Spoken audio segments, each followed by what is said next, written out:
So thank you all for being here. I don't know if you can hear me online. I don't have the mic with me, but at this point, I don't really care. I want to thank Vaishnavi and Ashby for helping put all this together. This is our last, obviously, speaker for this semester. We've started working on speakers for next semester, so I'll be sending out announcements to that effect. Other than that, just want to wish you all, in case I don't get a chance to say it at the end, happy holidays, enjoy your time with your family. Do not get a sore throat, because it doesn't sound great. And again, there's just lots of different things happening with the Space Institute and at RISE, so keep your eyes open for that. So it's a great, as you know, this is the Houston Spaceport's Frontier Lectures. We're very proud of all the stuff that's going on at the Spaceport. And you hear all the big names, you know, the Collinses and the Axiom, but there's a company who's doing a lot of really, really cool stuff, which we're about to hear about tonight. So it's a great privilege to have one of our Spaceport tenants here, but actually leading the way in some really interesting new technologies. So let me do the formal introduction of Sassy Duggleby, who's the CEO and co-founder of Venus Aerospace. Prior to launching Venus, she was launch systems engineering and mission management consultant at Virgin Orbit, which is a company some of you may have heard of, where she developed and tested launch software and telemetry systems, managed launch systems engineering requirements, as well as helped with mission management and business development. She spent her career growing multiple high-tech startup businesses, including fiber optic test, Luna Technologies, biotech, Ecolise, and phage biocontrol. Yep. I'm not very good with biological words, so I get that wrong. And hazardous trailer manufacturing with a company called Exosyn. She started a career with National Instruments as an applications engineer before getting her MBA focused on entrepreneurship. Proud mom of 2 daughters, a barn cat, and a goofy, oh, I thought that was husband. Well, he's goofy too. Goofy Labradoodle. Ms. Duggleby has a Bachelor of Science in Biomedical Engineering from A&M and graduated summa cum laude and an MBA from Virginia Tech. So a very good heritage, very good pedigree, and a very good speaker. And I'm very delighted to invite her here tonight. So the floor's all yours. Yeah, thanks. And thanks for having me. And David, how much time do we have so I don't drone on forever? 3 hours? Awesome, let's go now. Yeah, we have a dinner reservation that we have to worry about, but we'll be good, don't worry. Okay, if I go too long, just cut me off, no big deal. Well, thanks everybody for having me again. Really excited to be here to tell you a little bit about Venus. So hopefully the slide deck works, and if not, we'll just make it up as we go along. So what if you could fly across the globe and be home for dinner? What does that do for business travel without jet lag? Or an ambassador being able to get overseas in an hour? Or your factory's down and you could get a part anywhere in an hour? Or SEAL Team 6, Air Force One. I mean, how does the world change if you could be somewhere in an hour? And we at Venus Aerospace, that's what we think about all the time. So my husband and I, we founded Venus about 2 years ago. In January of 2020 was when we got our fundraising. But we're ultimately building a space plane capable of 1 hour global travel. And I know it's going to sound crazy and it sounds really out there, but today I'm going to tell you about what we're doing and why it's finally possible. So I wish I had a clicker, but I'm just going to get to walk back and forth. So excuse me as I walk. So before I dig into Venus, I just want to give you a little background about kind of who we are and where we come from. So again, as Dr. Alexander mentioned, my husband Andrew and I co-founded the company together. Andrew is the PhD rocket scientist. He was a professor at Texas A&M University for about a decade. And while he was at A&M, I was actually working for some spin-outs of Texas A&M, a biotech spin-out. And then while he was a professor, you know, he didn't have enough going on. He did 2 things. He decided to join the Navy Reserves. And then he also decided to found a company called Exosyn Engineering, which was hazardous trailer manufacturing. So we were building big, giant propane trailers. And he kept saying, come work with me. And I was like, nope, Business 101, you don't work with your husband. And he kept saying, come on. And so I eventually joined him at Exosyn Engineering, realized that, hey, we work really great together. I've got my skill sets, he's got his skill sets. We really love working together. And so we had the opportunity to kind of exit and sell that business. And Andrew being a huge space nerd, I'm not a space nerd. I am now, but I wasn't. He applied to Virgin Orbit, SpaceX, Blue Origin, got job offers from all of them, And ultimately, we decided to move to Southern California for him to be the head of launch, or actually propulsion R&D for Virgin Orbit. So we were living in Southern California, and he was actually trying to figure out how to 3D print rocket engines. And I actually at the time was staying home. My girls were little. Our girls were little. We have 2 daughters. They were 3 and 6 at the time, and I thought, you know what? They're only going to be little once. I'm going to never get this time back. We're in a fortunate position that I can stay home. And so I stayed home, and I hated it. I'm not a stay-at-home mom. I'm not meant to be a stay-at-home, but you know, for 3 years, I went to Disneyland. It was amazing. I would not trade that time. And during that time, it was 2018, it was a really bad year for the Navy. So there were a bunch of collisions out at sea, and the Fitzgerald and I can't remember not the Reagan, another one. Anyways, and so Andrew got called in his Navy duty. He's an engineering duty officer, which means he does ship repair. And so he got called up, and they said, "Hey, could you come to Japan? We have more work than we need." And so we actually pulled our kids from school, and we moved to Japan. And let me tell you, if you've never lived in Japan or you've never been to Japan, it's incredible. I mean, the trains run exactly on time. If it says it's pulling in at 1:51, it pulls in at 1:51. You know, the sushi is absolutely amazing. It was really the experience of a lifetime. I mean, I think our kids are well-rounded because they understand culture and language and how to travel and all the things that come with international living. But really, it was living in Japan that it was one afternoon, Andrew and I were actually sitting out. So we were in Yokosuka, which is south of Tokyo. And we were sitting on the balcony of our apartment, which actually overlooked the Pacific Fleet. It was a really great apartment for a deployment. And we were talking about my grandmother's, I think, 93rd birthday was coming up. And it wasn't that, you know, we couldn't afford the flight to get back home, but that it was 13 hours. And if you've ever flown 13 hours with 2 young children, you know, it's not fun. And so it really was like, man, it really stinks. Like, here we are living on the other side of the world, and we recognize how big it is, and we're spending all this energy trying to get things into space, and we can't even get back home. So that spurred a discussion of, you know, Andrew actually said, you know, there's this new rocket engine that he'd been watching both as a professor and then at Virgin Orbit. And he said, if this rocket engine's ever proven, he's like, I think we could get home in an hour. And I immediately said, yeah, right, I don't believe you. But he's like, no, like, hear me out. And so we started discussing it and like just kind of dreaming on it. And we actually came up with a company named Venus Aerospace living in Japan.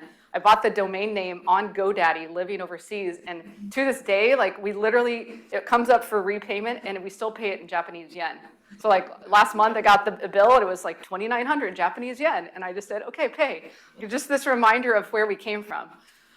So we got back from Japan. I ended up joining Virgin Orbit, and we spent the next about year and a half working at Virgin Orbit. And Andrew came home one day and he said, hey, Sass, Purdue University proved this engine. And I said, really?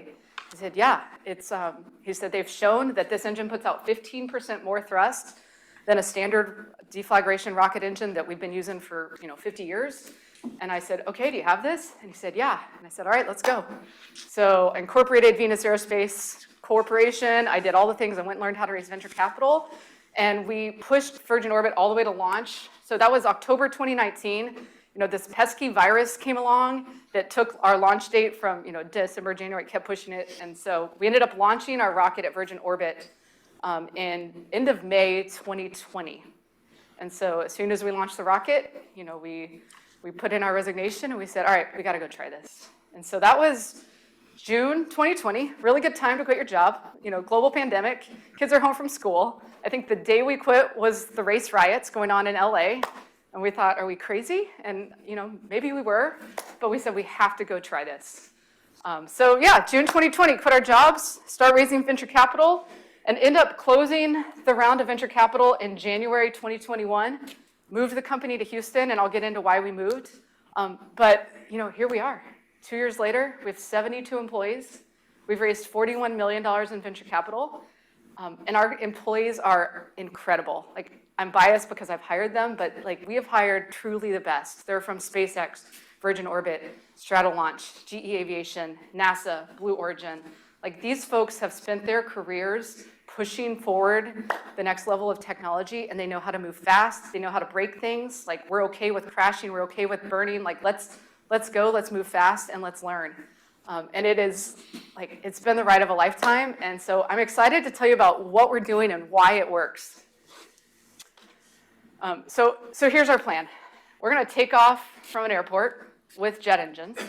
We're going to get up away from city center, because I don't know how many of you guys have been around a rocket launch, but rockets are just a little bit loud. So once we're away from city center, you turn on our afterburners, and then ultimately turn our advanced rocket engine on and become a booster.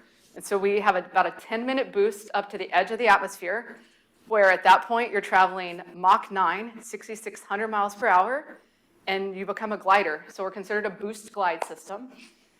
You'll be able to see, like, the sky will go blue to black. You'll be able to see the curvature of the Earth. You'll see the stars, like that astronaut moment that if you ever talk to an astronaut and they say, like, there's that aha moment, like, our passengers should experience that. It should be absolutely incredible. So we quickly or slowly bleed off speed as we cruise across the globe at 6,600 miles per hour. And then we get on to the other side of the world. We enter the landing pad. We pop our jet engines back on. We enter the landing pattern, and we land. And our goal, which is actually probably the hardest thing that we say, is we want to go again, come back in 2 hours. So we want to be just having global flights flying back and forth and back and forth. And while it seems far-fetched, if you think about what the space shuttle did. So the space shuttle, when it was in orbit, it's at Mach 26 in orbit, and it would slow down, it would actually brake, and it would slow down to about Mach 10, Mach 9. It actually got its comms back at Mach 9, which is why we're going Mach 9. If you would have heard us originally pitch, we'd say we're going Mach 10, but we've actually found all the data from all the shuttle missions show that at Mach 10 you don't have comms, at Mach 9 you do. So we don't want to mess, like, we'd rather be able to communicate with our people. But the shuttle would slow down to about Mach 10 at Japan, and then it would just glide, and 45 minutes later it would land the US. And so we're really just repeating what the shuttle did over and over and over again.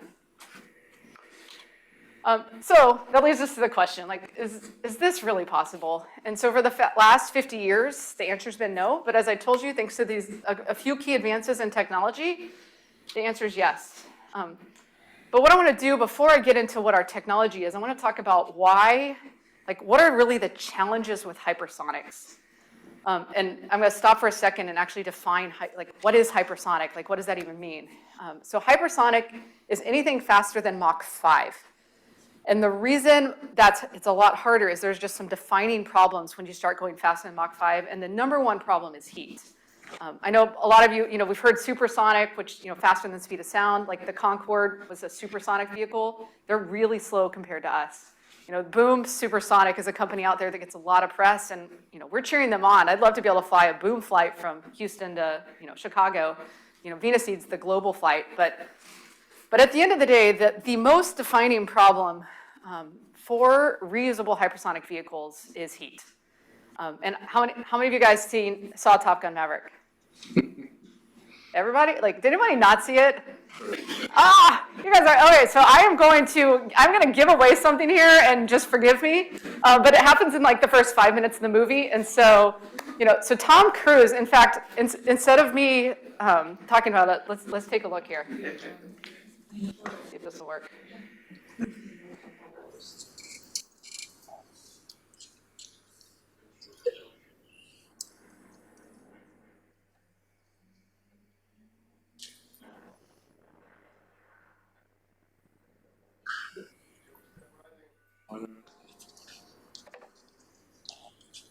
All right, so what did he say? Surface temp rising. Wind chilled, hot, caution. Surface temp rising. So the number one problem with hypersonics is that heat. So Tom Cruise is the perfect example. Maverick is trying to fly Mach 10 through the atmosphere, but he's trying to fly through the soup of the atmosphere. He's getting free oxygen from the atmosphere to feed his jet engines, their scramjets. So he's getting free oxygen from the atmosphere, but because of that, he's got to fly low enough to get that oxygen, which means the friction that he's experiencing on his vehicle is incredibly high. And so that's the massive challenge. Like, it's equivalent to like flying through soup. So the skin temperatures on Maverick's vehicle, or anybody that's trying to build a scramjet, a reusable hypersonic vehicle that flies low, they're estimated to be about 2,500 degrees Fahrenheit. And that is crazy hot. So that's problem number one. The second problem is time. So right now, the Department of Defense tells us that we will have reusable hypersonic vehicles in 2040. that's not helpful. You know, China right now has made advances in reusable hypersonic technology. That can't be the answer. And so it's kind of like, you know, we live in a world where you can click it now, like I can buy it now. And, you know, I was talking with my brother and he was like, yeah, that's like saying I'm going to buy it now, but I'm going to get it in a decade. And so here's that Amazon delivery, you know, free delivery next decade. You know, third is reusability. So, you know, in order to build a solution that's scalable for human travel over and over and over again, it has to be a system that is repeatably reusable. If we look at like what are our current hypersonic vehicles and what do they do, I want to ask you, how many times have we used this vehicle? This is one of our leading hypersonic vehicles. Once. All right, how about this one? It launched 2 weeks ago. It's state-of-the-art, cutting-edge hypersonic vehicle. How many times do we use it? Once. All right, let's go back a few decades. All right, so this one was reusable, if you want to call it that, but the closest time that they ever had it go from one to, you know, from a relaunch was 54 days. That's not scalable. All right, and finally, let's go to the most reusable hypersonic vehicle system right now.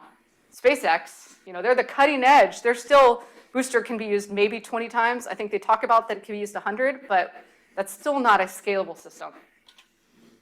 So what do we need to actually build reusable hypersonic vehicles? It all comes down to a new engine.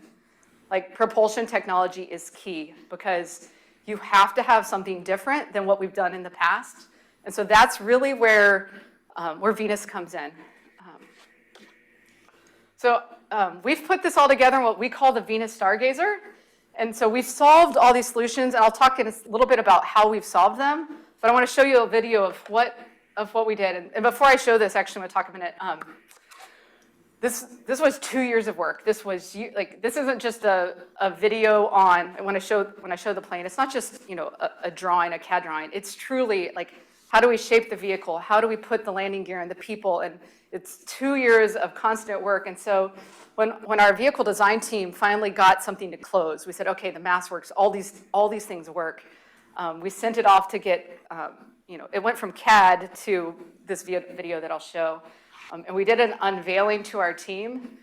And I literally like got in front of the whole team and I started crying. It was just that, I mean, it was 2 years of work, years of dreaming. And it was so fun to just reveal this to our team. And so we've shared this publicly. If you've been on our website, you've already seen it. But I'd like to show you guys now what the Venus Stargazer will look like.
Yeah, so again, I literally cried when I showed our team that. It was a fun moment. So ultimately, we're building a 12-passenger vehicle. It's about 100 feet long. You know, so it's not a Gulfstream. It's more Gulfstream size than a Boeing 747. Our goal is to be able to take off, you know, from the airport to airport. We believe that's key. You've got to tap into existing infrastructure. You know, they've talked about, you know, Starship could move humans from one side of the world to the other. Again, rocket launch is really loud. You've got to be away from a city center. And I don't know if you've ever watched, like, you fill a rocket and you sit there for a long time and then you finally take off. It's just not the right solution, in our opinion. And so, yeah, so this will be the Stargazer. This is our product. And we'll talk more about, you know, how do we actually make this happen? And so that's really the question, like what finally makes this possible? What has changed? So again, the breakthrough number one. So when Andrew and I went out and raised our first round of venture capital, we believe these three things to be true. And if these three things are true, then within this space exists a space plane or hypersonic vehicle that could work. And first was the rotating detonation rocket engine. So you might hear, like, one of our investors actually keeps telling me, he's like, Sassy, quit calling it a rotating detonation engine. He's like, everybody's just going to hear exploding exploder engine. But detonation is the scientific term for supersonic combustion. And so when you think standard rocket engines are deflagration engines. And so it's actually it's almost a campfire burn. Like you're burning a campfire in a chamber, and then you're not, throwing it down to the nozzle and using that for your thrust. So this is called a rotating detonation engine because we stand up a detonation wave in an annulus. And I'll show you a video. So we have it's really about this big, 3-inch diameter donut that will stand up a detonation wave, and it travels around at 20,000 times per second. So as long as we're pushing new propellant in, this engine will continue to run. And so we've actually gotten 2 different propellant combinations to work since we've... 20,000 times per second? 20,000 times per second. Yeah, it's crazy. So these are 2 different combinations of propellant combinations we've done, and I'll show you a video in just a second. The one on the left was actually, we did some research at Purdue. Zucrow Labs has one of the leading research groups on rotating detonation rocket engines. And so our initial test was done there. We used that test to prove that we could get detonation with the propellant combinations that we believed, the biggest challenge is when you get this extra, when you detonate a propellant, you're getting 15% more energy from the same amount of propellant as you would as a deflagration engine. So, but with that extra energy comes a lot of extra heat. And so all of our IP and all the things we were doing, we said, we know how to keep this engine from melting. And so that was really what Venus was founded on, is how do we keep this engine cool? I've heard the analogy for rocket engines, which I actually really like, is that a rocket engine is the equivalent of lighting a fire in a fireplace that's wax. And you have to keep that wax from melting. And so like they're just on the bleeding, like you have to do all these tricks to keep it from melting. And so, you're adding 15% extra energy in this, which means it likes to melt. But what I'm going to do is I'm going to switch over to the next video, which is a video of one of our engine tests here at Spaceport Houston. And so what I want you to do is listen. You're going to hear a roar, the standard roar of the rocket engine, but you're also going to hear a high-pitched whistle. And that's, again, because you've got that high hertz frequency going around and around. So here, let me see if this will work.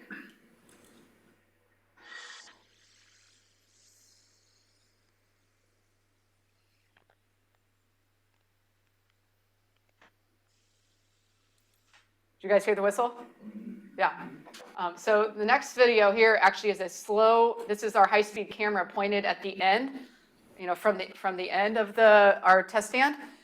And it's actually done using a bunch of mirror systems, because pointing it straight in, we're going to melt the camera, and this camera is one of the most expensive things we own, and so we certainly don't want to do that. But if you can see that detonation wave traveling, and again, this camera, I don't even remember the frames per second. It's incredible. So if it's traveling around 20,000 times per second, so the frame rate's really, really amazing. But this is the game changer. This engine truly changes everything. And the reason it's a game changer is, if a standard rocket, if this was a rocket like my little Topo Chico bottle here, they're typically about 90% propellant, right? You need all of that energy, all of that propellant to get out of space. So if you've been down to Johnson Space Center and you've seen the Saturn V rocket there, you've seen it's this tiny, tiny little payload on the top, and the rest of it's just propellant, oxidizer and fuel. Well, this engine is so efficient that instead of 90% propellant, we need 67% propellant, which is a game changer, because suddenly if we're not carrying that much fuel, we can have wings, we can have landing gear. We can have triple redundant safety systems. We can have all the things that finally actually make a space plane close. And so, again, as I talked about the problems with hypersonic technology, the engine is probably, heat and engine. This engine is the game changer. It changes everything.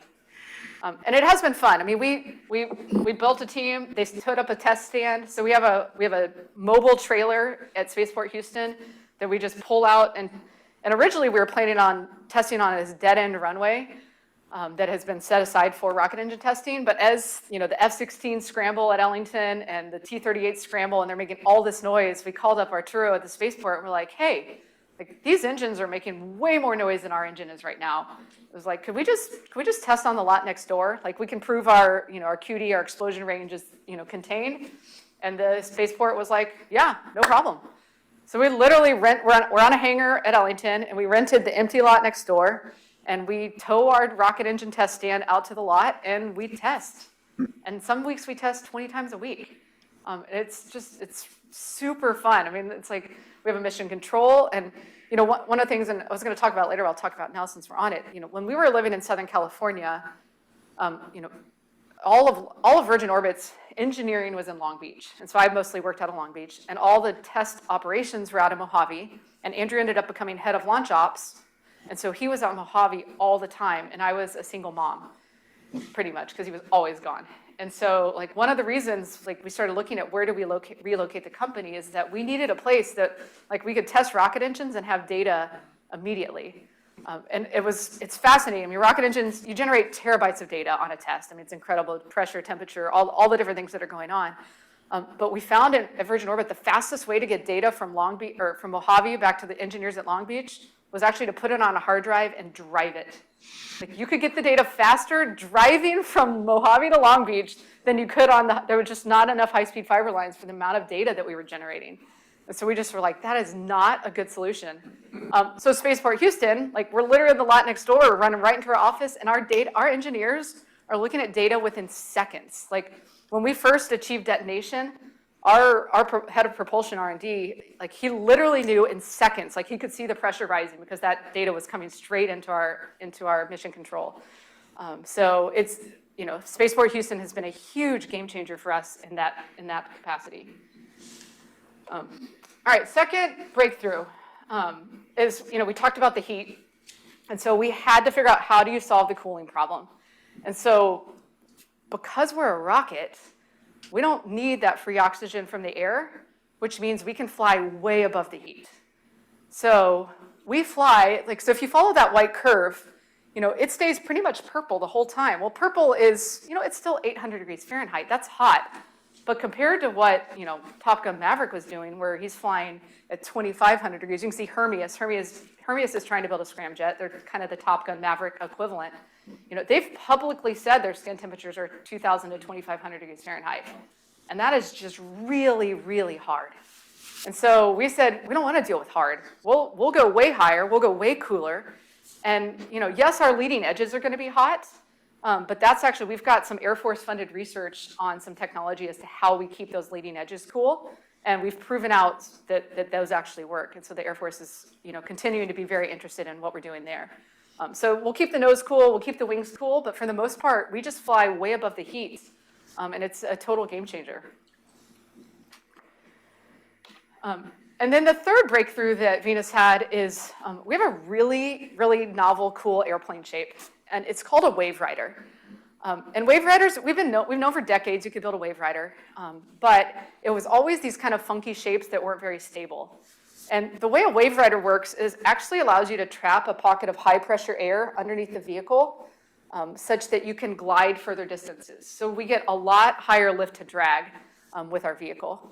And so what we did is, Andrew, I mean Andrew, PhD guy, he said he looked at how wave riders had been generated, and he said, they're still using like 1970s analytical math. It's like, I think we could use supercomputers and build a new recipe to actually make a wave rider that's a different shape.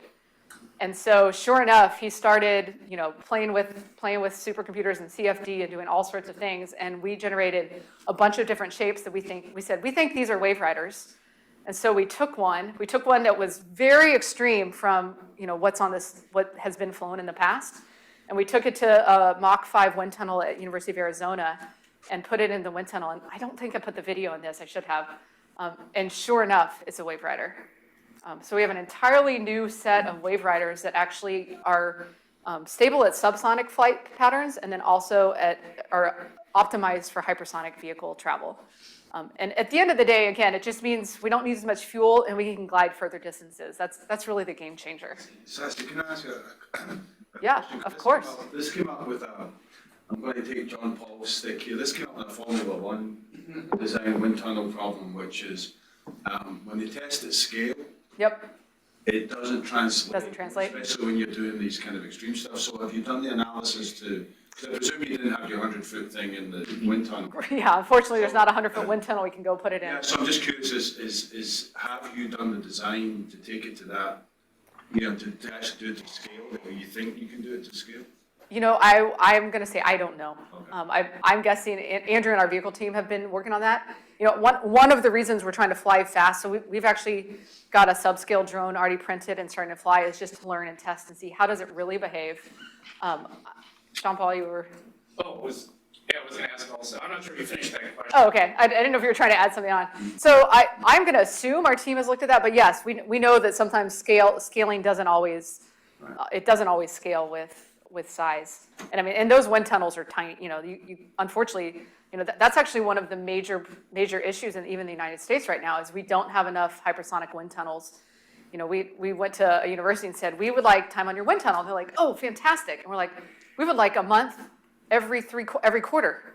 We're like, oh, we don't have enough time for that. And so, you know, we're actually looking at building our own wind tunnel so we can start building our aero database and getting that really going. But you know, that's one of the issues. And then even recently, the Defense Innovation Unit put out a call for Mach 5 flight test as a service because there's, again, not enough data. And so if you can get a vehicle flying, which we've proposed and we're kind of waiting on, if you could fly a vehicle at Mach 5 and put sensors and cameras and all sorts of different things on it to learn, that's faster than trying to get time in the wind tunnel and to understand how things are behaving. So yeah, it's still unknown. I mean, it's a challenge, and we'll, you know, the other thing is, you know, at the end of the day, we're going to have an unstable vehicle no matter what. So, you know, our avionics and control surfaces have to be, you know, have to work well. And fortunately, we have a really, really good avionics team. Our COO was head of avionics for Blue Origin and Stratolaunch, and you know, he has spent his career in flight avionics. So, you know, I've got way smarter people than me dealing with that. No, I think. Yeah. So again, I'm a little words. I don't know anything about engineering, but you know, WaveWriter, part of that I've seen in what you're doing is incredible. I know the space shuttle is a lifting body, and I'm not sure if that's in the same family as a WaveWriter, a sort of lifting body design. And while they're not, I'm sure were designed for different specifications and missions, was there any consideration of using a shape like a lifting body space shuttle design that's proven it could maneuver, even though it's a flying brick? It's a flying brick. That's what I know about the shuttle. It's so unstable for Yeah. the application you're doing that you wanted to go. Yeah, no, and really the WaveWriter is, you know, it just allows us to glide further distances. Yeah. And so even when we were first pitching our company, we said, like, we had a bunch of different kind of ifs. It's like, if this engine is efficient as we think it is, then we could put it on a space shuttle on a flying brick and it doesn't matter. Or if maybe the engine's not quite efficient, but our WaveWriter works really, really well, then we also have things, this also closes. Or, you know, and then the other piece is like, maybe it's only 6 passengers and 3,000 miles, not 12 passengers and 5,000 miles. Like, fortunately, we were playing in a big enough sandbox that there were a bunch of trade-offs. You know, so if we have the world's most efficient rocket engine and it's as good as theorized, then let's put it on the shuttle and go. You know, so there are a bunch of trade-offs, and we're still making those. I mean, we're still learning. We're buying down risk. You know, we're trying to get to flight as quick as possible because the fastest way to learn is to go crash a bunch of drones. And like we tell our team all the time, like, let's go crash them. Like, we're going to learn more crashing than we're going to learn, you know, guessing. So, any questions before I keep going? And like, I'm going to move away from engine and anything, you know, so before I jump forward. Yeah. For your flight test, do you plan to do that from the spaceport? Or? So our initial flight tests are going to be out in the middle of nowhere. Like, you know, we actually have a team out in Southern California that is kind of building our initial drones right now. And, you know, they're out kind of in Mojave, Antelope Valley, where there's nothing. And so we don't want to put anybody at risk. Like, safety is our #1 priority as a company. And so until we have gotten enough time under test to know that we could take off from the spaceport and get out over the Gulf, then, you know, we're not gonna fly anywhere near anybody until we've burned down that risk. But eventually, yes, we would love. I mean, one of the great things about Ellington is like, you know, the drones fly out of there all the time. You know, so it's cleared for drone flights, it's cleared for commercial, it's cleared for experimental, and it's obviously cleared for rocket engine testing.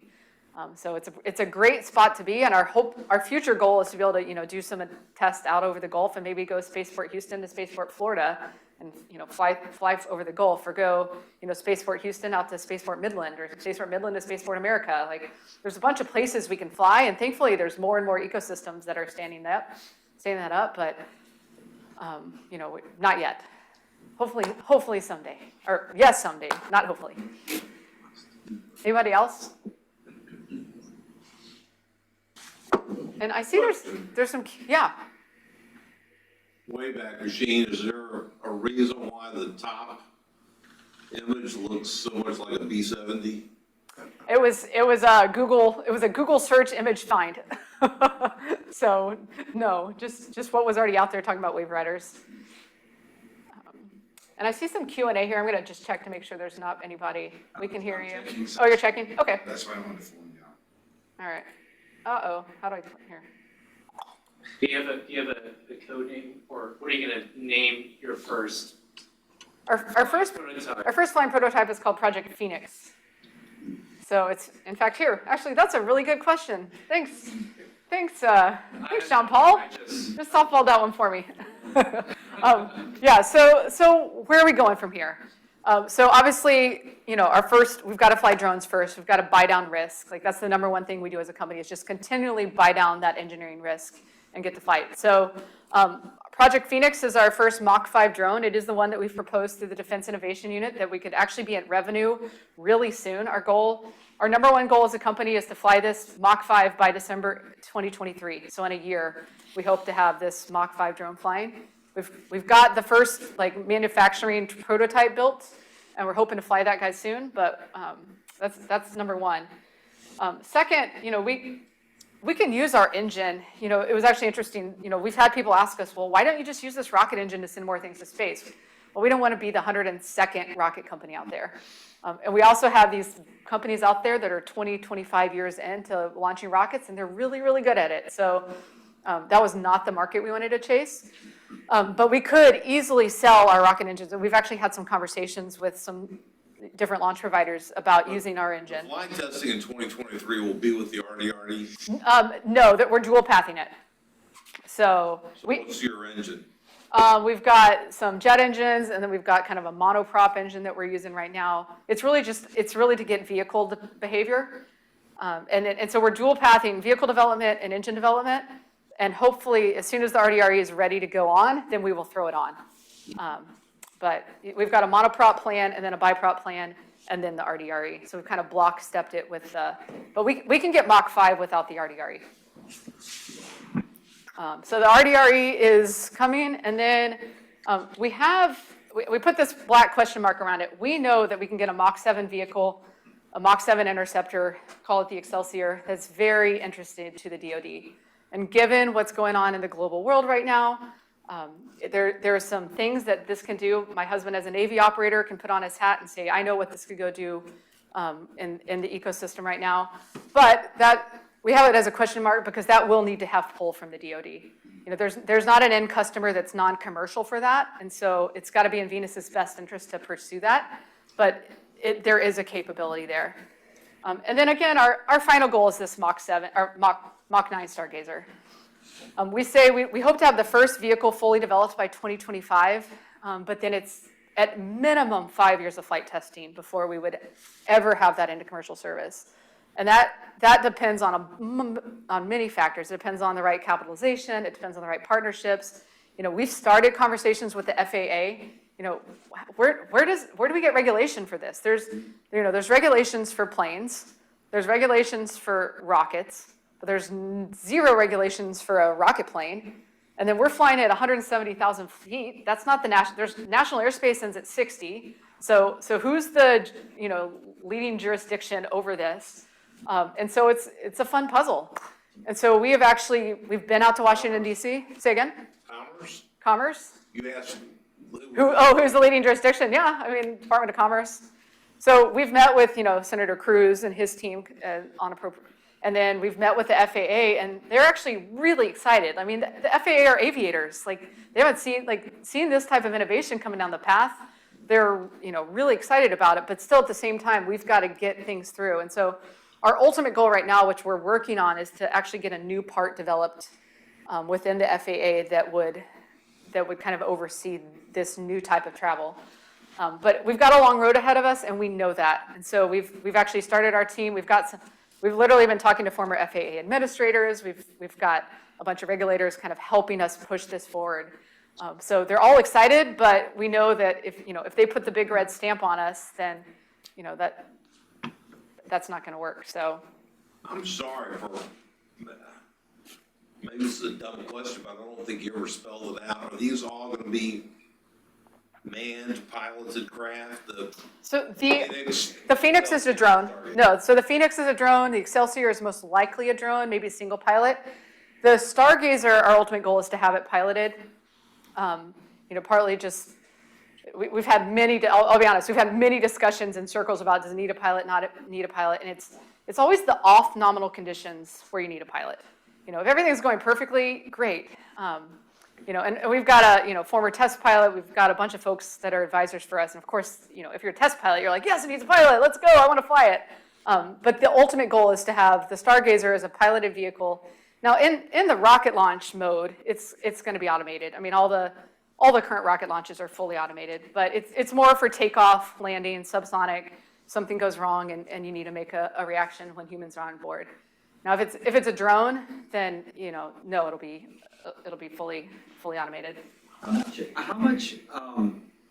This is kind of going backwards, but how much maneuverability do you, or reduced maneuverability do you have relative to a jet? Yeah.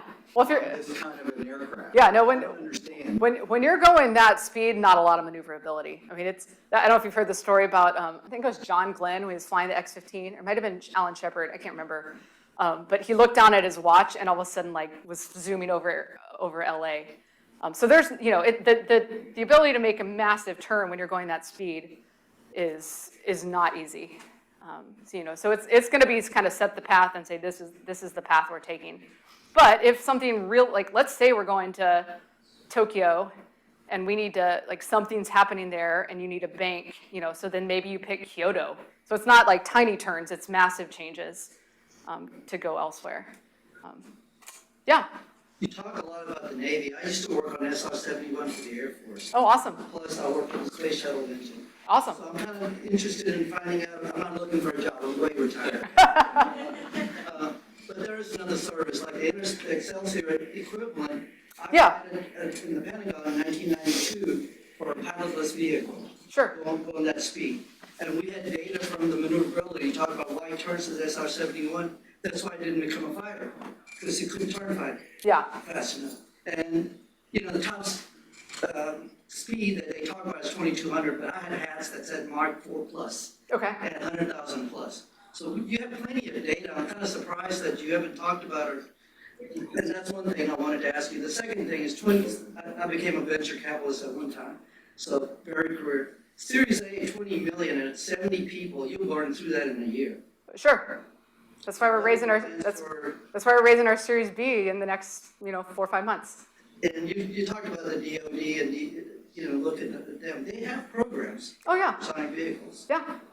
No, we're considered moving in with them? Absolutely. We've got contracts from. Well, I'm not going to talk about our contracts because they're not all public, but we've got relations with the DoD. We've got money coming from Air Force. I know I say Navy because my husband's a Navy pilot. I live the Navy word, but Air Force absolutely. The Air Force is the Space Force. Air Force is for sure our primary customer. Yeah. We've got Air Force money. We've got Air Force grants. Our ultimate goal is to, in the next little bit, to apply for an Air Force strategic financing. Keep losing my belt here.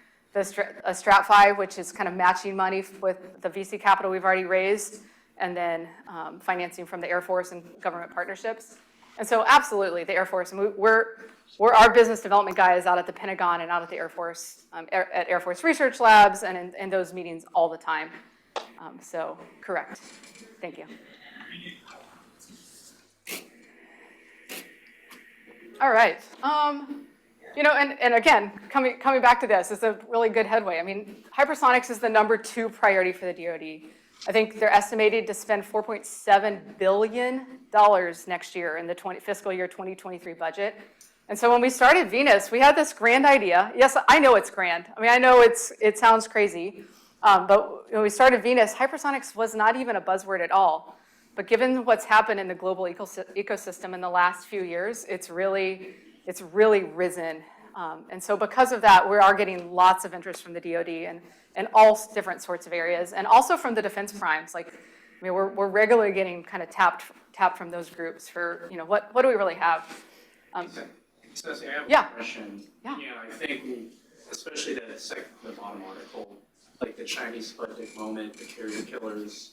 Yep. Back in when they demonstrated their ability to have like their wide hypersonic vehicle. But you guys are doing something absolutely amazing, incredible with the commercial endgame. What are, the Dark Star and Top Gun was a, fictional Lockheed Skunk Works project.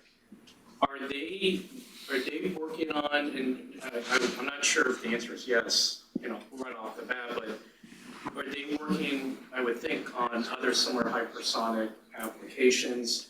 And is there any overlap? Do you see them also as competitors or technology partners?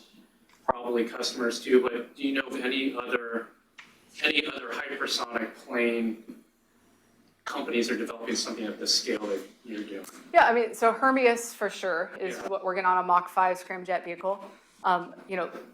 Lockheed had a really beautiful design for the Dark Star, so you have to assume that they're working on it.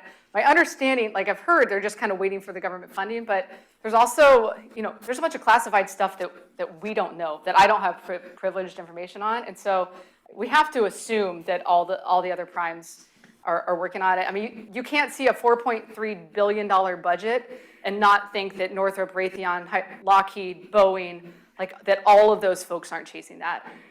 And so, we are a small little startup. We're a Series A small company with grand visions, but, is there the opportunity that a prime comes and purchases us? Sure. Or is there the opportunity that, like, with the right partnerships, we can really accelerate this? Absolutely. But I think, at the end of the day, we have a platform that truly enables, these next steps. And so we just continue executing day by day, and really, that's partly why we want to go raise our Series B now, is because we are in this moment where there's this window of what's going on, especially in the global ecosystem, that if we could get this vehicle traveling Mach 5, Mach 7, Mach 9 as fast as possible, that it does fulfills a need for what's going on in the world. So, yeah. So, how much do you think you're gonna need to charge per seat? Yeah, no, that's a great question. I know there's a lot of variables. Yeah, no, that's a great question. So our ultimate goal is to have this equivalent to first class ticket prices. So a first class price right now, I haven't done the research lately, I did it, 2 years ago, was $15,000. And so it's actually funny as we talk to folks, especially business groups that are traveling that all the time. They're like, man, I would pay way more than $13,000 if I could get there in an hour and I could have that meeting and I could actually be back home. So in fact, I think the very next slide that I have talks about the commercial market. One of the reasons, and this is why we got venture funding, is that number on the far right that says, $270 billion per year. Like that's the dollar sign that's out there. So this exact picture actually came out of ARK Invest management study. They did a study on like what's the market for hypersonic travel, and it also SAIC's done a study, Bryce, Deloitte, SpaceWorks, they're all there. But if you just take that 7-hour plus travel, I mean, how many of you guys have ever taken a flight like that? I mean, it's horrible, right? And so if you just take that long haul window and say, okay, if you could say, maybe it's 2 to 6x passenger, first class prices, like that's what that market opportunity is. And so that's what we're chasing. Like that's that pot of gold at the end of the rainbow. That's what really changes the world. And even like I'll be honest, we've been on many calls. We're like, oh, I don't think the market's that big. But even if the market's, $5 billion. I mean, that's still a total game changer. So it's worth chasing. I have a question about competitors.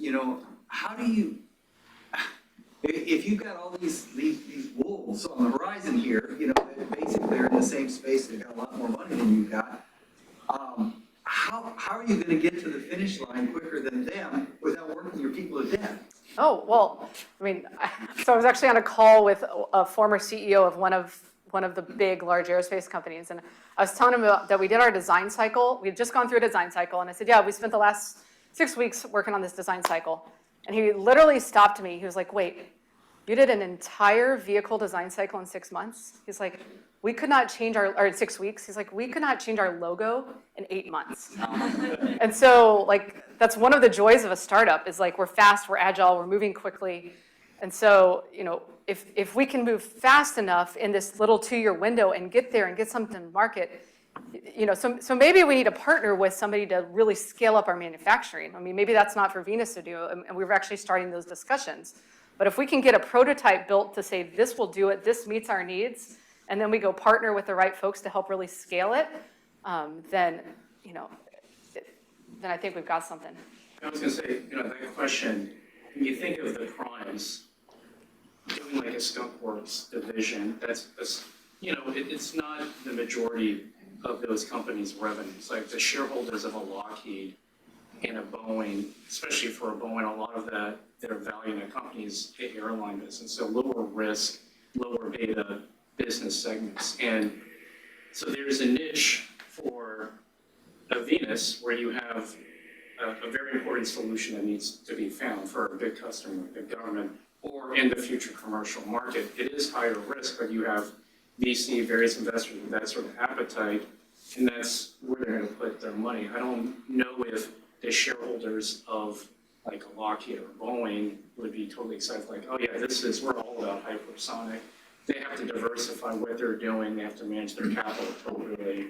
But if you could manage your investors' capital accordingly, and you know what you're doing, that's a terrific value proposition for these smaller companies to develop these new technologies. I think that's what's happened in the past, and it's probably just more pronounced now with how different the world is. Yeah. The SR-71 was developed in less than 2 years. Yeah. With 6 people. Yeah. Okay, so the concept exists in the companies, the shareholders don't vote on what's happening inside the company. So the path I see for y'all would be you guys get bought out by somebody in Series C or D round. Yeah. No, absolutely. That's an easy path for us, and it'll have to be the right partner. You know, and I know we're probably running low on time. We should probably let you finish too, and I'm also going to charge you for all the free advice you get. Hey, I'll take it. Yeah, no. So, yeah, no. I think this is great. I mean, it shows the interest, but I'd like you to get a chance to finish. Yeah. Well, I got like way too many slides, and so let me see. So actually, this some things online as well that we'll probably come to at the end. Okay. Well, and this is a question that Scott just asked. He's like, how do you do this without burning your employees out? And I'll be honest, that the thing that I'm probably more passionate about as a founder and company CEO is not just that, like, building world-class technology, but it's really building a world-class culture. You know, so at Virgin Orbit, I was 38, and I was the oldest female engineer. I mean, 38, like, that's not that old. Like, you know, some of your grad students might think 38's old, but, you know, as a worker, like, and it just made me think, like, what is going on in the industry that by 38, all the females have fled?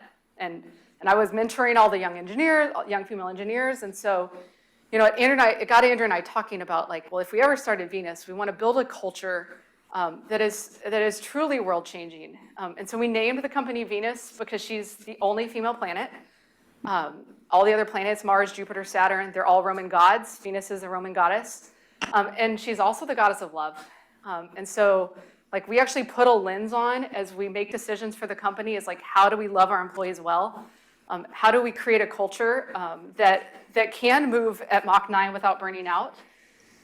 And so, and that's important. Like, as important as the world-class technology is, like, building a world-class culture is just as important. And we've done that with, we call it the Venus Flight Plan. I've got, again, we're running short on time, and I'm not gonna go through this whole thing. I've got examples for each, and I won't do that right now. But at the end of the day, like, this is really who we are as a company. It's how we operate. We do value shout-outs against it. Like, we need our team moving at Mach 9 speed. We need them at their best, at their most creative. We need them, like, there's not a plan out there. I mean, yes, we built the SR-71, but there's not a plan on how it exactly build a boost glide hypersonic vehicle. And so we need problem solvers. We need folks at their most creative. We also, you know, we have to enjoy the flight together. I think one of my favorite things about being in Houston is that it's the most diverse city in the United States. And when we're moving from California, like all the Californians, of course, have this like image of Texas, and we're all riding our cowboy horses and riding our horses and wearing cowboy hats, and like I'm like, no, guys, Houston's literally the most diverse city. So if we want a diverse workforce and diverse thought to solve really hard problems, like Houston's an incredible place to do that. And then finally, like the most important thing that I think of our values is get back home. Number one, that's a safety culture. That means we have, like our employees, I need them home safe at the end of the day. So everything we do is safety. But it's truly the vision of Venus. Like we want to fly you across the world and have you home for dinner. And if you work for us, we want you home for dinner. And that's because as a husband and wife team with 2 girls, our girls again are 10 and 13 now, like by the time we're done with this journey, if we get all the way to 2030 and we've got Venus space planes flying across the globe, our girls are 20 and 23, which means what? They're not home. They're hopefully sitting in the audience like some of you guys in grad school and learning and giving back to the world, but they're not with us. And so we will have missed their childhood. And so as a husband and wife team founding a company, like we felt like we had to do it differently. Thanks for joining us on this discussion, and let's get home for dinner.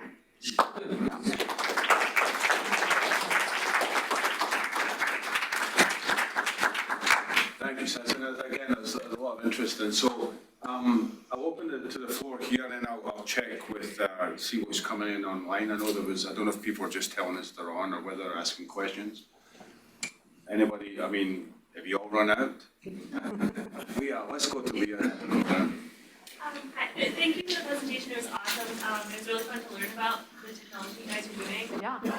I'm curious to hear about what it's like flying at Mach 9 and like the comfort level or the changes you have to make within the cabin to go so high up in the atmosphere, and just like the basic human factors. Sure. Can I ask you to repeat the question Yeah, so that people can hear? Yeah, so the question was, what's it like flying Mach 9 and what are the human factors we have to consider? So here's what I would ask you. What's it like going 60 miles per hour down the road? What's it like going, in an airplane at, 3,000 miles, or I don't even know what the airplane, 300 miles per hour, 600 miles per hour, yeah. So it's velocity, not acceleration, right? And so the boost portion will be where you experience the most acceleration. And at that point, it'll be about 0.3 Gs, which is the same as you experience when you take off from a jet. And it'll be about 10 minutes of that. So you don't have to be an astronaut. Your eyes aren't going to be bugging out of the back of your head, but you will definitely be seated back in your seat. And our hope with our human factors is to actually be able to manipulate the seat such that the force, the human body is really, really good at taking force through our chest. I think they call it the Z-axis, but it's not so good at taking it down. Blood tends to move that way. And so we'll absolutely want to be able to manipulate the seats. We have had the team at NASA Johnson Space Center, the Human Factors Program. We've given them our flight profile and the Gs and the experience, and they've said, hey, this is totally safe. We don't see any concerns at all. And then there will be, cabin pressure issues. There's lots of things like that we have to consider.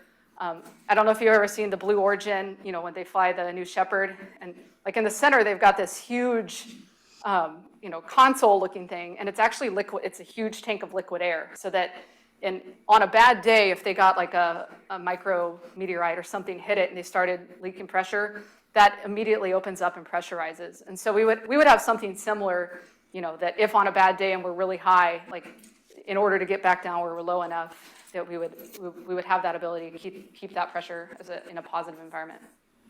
And the peanuts are free. Yeah. Go ahead. I'm sorry. Oh, yes, I was going to come here first. But Oh, sorry. Let's just start. Go ahead. We'll come back. Sorry, I don't know if this is a silly question, but, so, I don't know anything about rocket science, let's preface.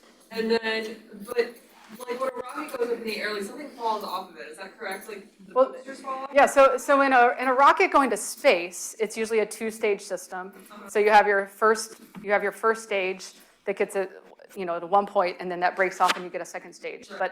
But that's because space is orbit or bust, right? Yeah. Like you either get to orbit or you don't. Well, we're suborbital. We're not going all the way to space. Okay, so that's like not part. Yeah, so we don't have to have a second, and we worked at Virgin Orbit, which is a sister company of Virgin Galactic, which they are using kind of the mothership, so getting up high and then dropping it. But with our engine, we're efficient enough that we don't need that mothership system. Okay, thank you. But no, great question. Thank you for relocating your company to Texas, number one. Yeah, you're welcome. To the spaceport. My question is, aside from the technology, what are your goals for the company? Are you at your critical mass right now? Do you have a growth plan? Yeah.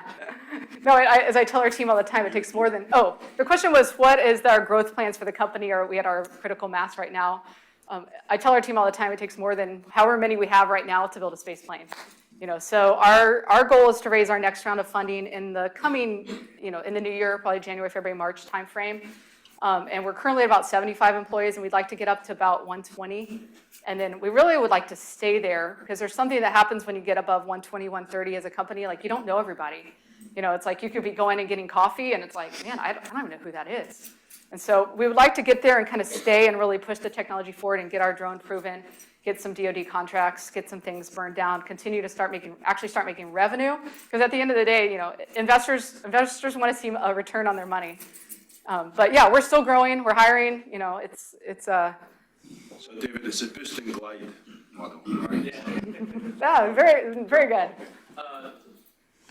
To kind of like add on to that, your hiring strategy over the next, I guess, year or so, where do you, nothing to do with like the administrative side, but really from the technical side, when you came here to Texas, finding the right engineers, the right scientists, right people with the right engineering technical experience, how have you found that? Have you found that, I know Arturo's done a great job, Spaceport, especially with San Jacinto College and everything they've been doing up there, but are there areas where you're struggling to find the right engineers as it relates to whether it's material science or, I don't know, electrical engineering or anything where you need, where you're looking for more people, you might have to find them from out of state? Yeah, so John Paul's question was, how are we hiring, where are we finding talent? All of our initial hires were actually people that we knew. We pulled them from our network. So we pulled a lot of folks and relocated them from Southern California, folks we worked with at Virgin Orbit. And then we actually have a pretty big remote contingent. So about a third of our workforce is remote. And a lot of so if you are a rocket propulsion design, or you're a propulsion design team, and you're not actually touching hardware, you're mostly doing CAD all day, you don't need to be in Houston. So a lot of our propulsion team is actually in Southern California. But if you're testing hardware and you're touching the hardware, our whole test team obviously is here in Houston. So I think COVID showed us that you can get a lot of great work done remotely, and so we've taken advantage of that. I'll say one of the things we found really interesting is, we were looking for some aerospace technicians, and we weren't really getting any bites. Nobody that was fitting the role. And finally, someone said, "Oh, in Houston, that's called an instrument fitter." Because what are rockets? It's high temperature, high pressure fluids. Well, what is Houston really good at? Oil and gas. What is oil and gas? High temperature, high pressure fluids. And so we kept thinking come on guys, there's gotta be some people here. And so once we changed our language and figured out how to do that, then all of a sudden we got a bunch of applicants. And so some of it's just learning how to reach out into the ecosystem. So it's been mixed. And we've also, one of our biggest concerns when we moved is does Houston have the aerospace infrastructure, employees to support us? And I would say absolutely. I mean, there's just incredible talent here. You've got the university systems, Rice, Texas A&M, UT, right around the corner, University of Houston, Clear Lake, there's just it's the fourth largest city in the world. If you can't find great talent here, then, we're doing something wrong. But we have had to, there are some specialties, avionics, people that are really, really specialized avionics, flight computer developers. We're not finding them necessarily in Houston. I think there's some because, you've got the shuttle and you've got all the things that have been developed here. But it just depends. So Sansa, we have a couple of questions from online. I think you've answered a couple of them in your presentation, so these go back a little bit. So Patrick Roddy, who's a professor in the practice here in engineering, is what's your L over D at glide? He's asking a technical question. He also asks about the G's at the. Here's the problem. If I said what the L over D at glide was, I would probably be wrong, and Andrew would like laugh at me, and so I don't know off the top of my head. We can at least tell everybody what L over D is. L over D is lift to drag ratio. So it's, you know, kind of how far can you fly? Yeah, he also asked about the G's when you're going up, but I think you mentioned. Yeah, G's would be about 0.3 G's. Let me see, there's a whole bunch of questions here, let me see, so Hani, you've got a number of questions. Do you use any active cooling? He's interested in chatting with you because I've done some work in hypersonics. Okay. So I think it's a he, maybe Yeah. she, I apologize. No problem. But do you use any active cooling was one question. Yeah, so we're actually using heat pipes on our leading edges right now, and so it depends on how you want to define a heat pipe, if it's active or passive. I think we've officially kind of more defined it as passive cooling. But, you know, there's actually, our team has debated around and around, it's like, because it becomes a kind of a convective process, kind of similar to the capillary process that happens with trees, bringing the liquid up in the trees. We generate some cooling and radiation from the heat pipe. There's another question about IPO or sale, but I think you addressed that. So can you kindly summarize your biggest remaining technical and non-technical challenges? Yeah. So the technical challenges are, I mean, there's still a lot. We're still very early. We're an early stage startup. So we have to continue to push our thrust levels up as a company, and we've actually had quite a bit of success lately. But going from a smaller scale engine up to larger scale engines at higher temperature, higher pressure, we have to go fly this vehicle and see how, does it behave as it shows us it does in the wind tunnel? And as we talked about earlier, the models in wind tunnels, wind tunnels don't always behave the same identically as they do in the real world. And so we have to go fly, which is why we're trying to, build kind of a smaller scale vehicle to get it flying, go learn, because I'd much rather crash a $200,000 drone than a multiple $1 million drone, and just continue to burn down that risk. And then growing a company's hard. I'm gonna be honest, you guys, we were 3 people in a PowerPoint presentation 2 years ago. And now we're, so we went from our house, we raised our money, we moved to Houston. We were working out of our house in Friendswood. So we had 8 people in our house, in offices all over in our basement. We have not really a basement, but playroom kind of area. And so scaling and, how do you hire, how do you guide, how do you lead, how do you make sure that, we're all chasing the same goals? And that's really different when you're 8 people as to when you're 20 people, as to when you're 70 people, and it's gonna change again when we're 100 people. And so building an organization that not only can solve the technical challenge, but that it can empower its people and get us all moving correctly, efficiently. I think that's actually probably harder. The people is harder than the technical, but it's fun and it's worth it. It's worth the try. So finally, I think on the online, Patrick's asking a bunch more technical questions. Our students can tell you all about the questions that Professor Lodi asked. So again, you can maybe defer these a little bit if you like, but it's what lift coefficient are you at during your glide? What specific impulse can you add to ease reach? How about tell, is it Dr. Rohde, so he said? Yeah. How about, hey, Dr. Rohde, let's have you meet up with Dr. Duggleby, and you guys can have a deep dive talk, and we'll share all of that. Patrick, we can introduce you to Andrew. He'll have all the That's Andrew's expertise. So that's the thing, all we have, apart from some comments about thank you very much, and very exciting was to see. I'm going to open it up for more, if there's another quick question from the audience. I have a quick one, and Leah sort of knows where I'm coming from with this because she works with Vazimir. One of the problems with it, there's a plasma engine, very different thing. I've heard of a plasma. But one of the things they have to worry about is just build up a contamination with the number of firings that they do. Do you have to worry about that with your? That's a good question. I like how you use Phoenix, which is a fiery thing, and the word detonation. Yeah. Good luck getting money on those things. But I mean, do you have to worry about the contamination, or is there a clean cycle or something that you do every so many firings, or?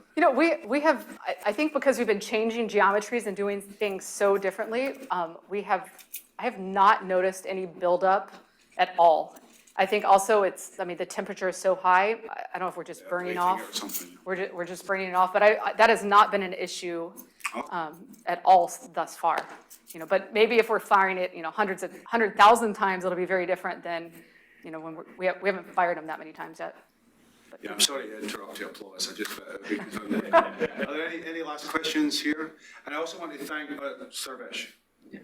So to go back to the Phoenix spacecraft, is that meant just for test flights or also for the DIU? Yeah, so it's right now test flights, but yes, it's both. So we never originally intended it for it to be a product. It was just a risk reducer for us. It was a way to go and learn and continue to buy down risk, get more time under flight, understand the vehicle dynamics. But when Defense Innovation Unit put out a call for Mach 5 flight test as a service, we said, hey, we can meet that. And to be clear, we have not won that grant. We have applied, we've made it through a couple phases, but it has not, we're still in that process. So, this is not a public announcement that we have a DIU grant, but, it was just, there's a need in the industry, and it's something that we realized we could actually meet, so. All right, now save your applause for a second, because I want to acknowledge Arturo Machuca, who unfortunately had to show up a little bit late. Arturo is our sponsor for the lecture series, but he's the director of the Houston Spaceport. There's lots of things happening, including what Venus is going on, so I appreciate Arturo being able to make it tonight. And now, please join me in thanking